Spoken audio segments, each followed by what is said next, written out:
সংযুক্ত আরব আমিরাতের কর্মীদের ঈদের ছুটি ও বোনাস ঘোষণা করেছে সংযুক্ত আরব আমিরাত।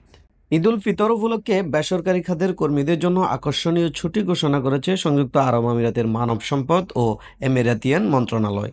মন্ত্রণালয়ের পক্ষ থেকে জানানো হয়েছে, 2025 সালে বেসরকারি খাতের সকল কর্মীরা আগামী 30শে মার্চ রবিবার থেকে 1 এপ্রিল মঙ্গলবার পর্যন্ত বেতনসহ ঈদের ছুটি উপভোগ করবেন।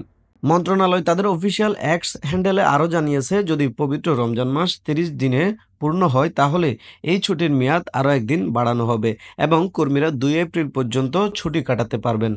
সংযুক্ত আরব আমিরাতের সরকার এই সিদ্ধান্ত বেসরকারি খাতের কর্মীদের ঈদ উৎসবের আনন্দ আরও পূর্ণভাবে উপভোগ করার সুযোগ করে দেবে।